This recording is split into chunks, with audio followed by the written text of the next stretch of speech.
the objective is one day to create a type of supermarket that is super lean and simple. Specifically, I'm going to call it Simple Market because it's only going to supply the basics and things that are very difficult to make. Like, I'm still going to provide cheese and milk because those are not, you're not going to have a fucking cow on hand and you don't want to spend months fermenting cheese.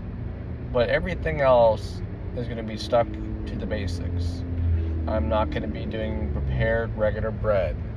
No prepared meals of any kind. It's just going to have everything you need to be a home chef, home whatever. And it's just to make things simple. Making a smaller footprint, making it easier flow for people to come in and out, knowing exactly what they're putting in their bodies, and actually making it a lot cheaper price. Because with a market like this, you can have a fourth the amount of staff, half the amount of footprint, and you can make a lot more of them closer to where people live. Because the problem is that in order to get the proper pricing, Walmart's decent, but the proper pricing would be Costco level.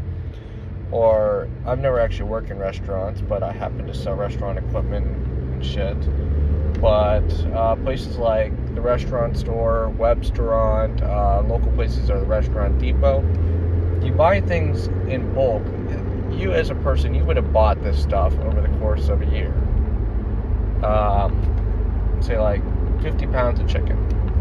Well, if you just have a freezer and you buy all 50 pounds at once, instead of paying $4.49 a pound, you would actually drop it down to $2.50 a pound. And you would have it on hand at all times. And chances are you actually would go through that in, say, over the course of a year typically. You'd probably be closer to 3 months because this type of ideology would encourage you to cook 95% of all the food you ever have at home. You're still going to go to restaurants, but just not as often. It's only for special events and stuff. But you're not going to get ordering takeout. You're not going to be going to McDonald's or any of these other places. Because I need to solve the issues of, one, making it significantly cheaper.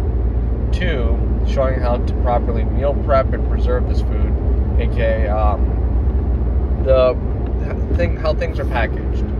So chicken wings is just like a perfect example for now.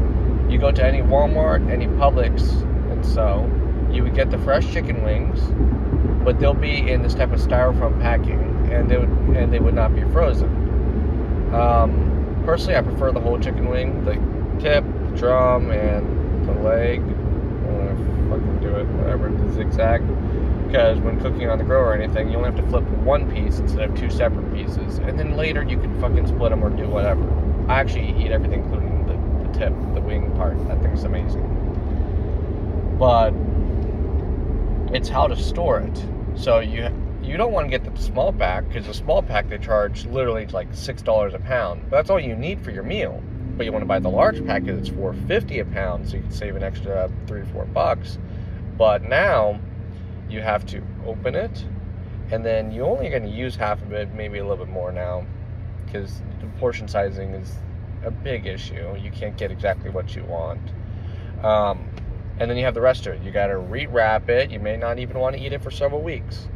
So now you got a lot of waste. It's going to sit there for 2 weeks. You're either going to force yourself to eat it sooner than you would prefer, or it's going to go bad and bam, you just threw out the meat. So you had no cost savings, and it's waste of time, waste of space.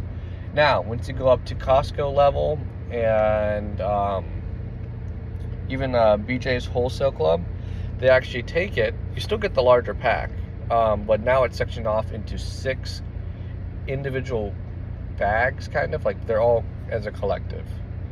But you could cut off how many bags you want to use. So 6 wings in each bag. Oh, you only want to use one today? Cut that one section out.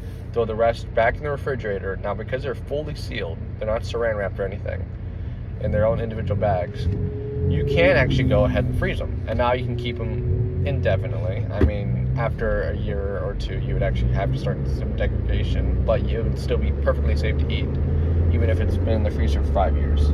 Will it taste fucking good after 5 years? Fuck no.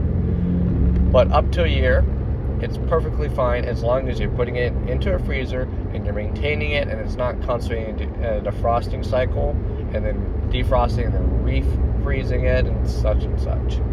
So now you've brought your price down from $6, which is where you would want it to get fresh, all the way down to $2.50, in which now it's in the proper bags. You get to choose how much you want to use at a time, and you keep the rest frozen, and you can keep it for the full year. And the advantage to having it in the freezer for a full year is now when you're like, oh, I want to have wings today. Oh, should I order wings from Popeyes? Or people go with boneless a lot more nowadays because it's cheaper and it's tastier with bread. But honestly, if you want to also be healthy, because all the things that come together, I'm assuming you don't want to be extremely obese. You want to be either like the BMI scale is kind of garbage, but you want to be in the healthy to maybe a little overweight range. And the BMI scale is really weird with the overweight, because say you have an extra 10-50 pounds of muscle, either working out or you're just a physical job or an active person, it would actually put you into the overweight, even though you're not actually overweight in the sense of unhealthy. So the assumption is you would want to eat breadless wings, so you're not going to need boneless wings. But that's a side tangent. But that's one of the concepts I'm going to be working on. This is enough for a current video, but just to get the sense of it. Alright, see y'all later.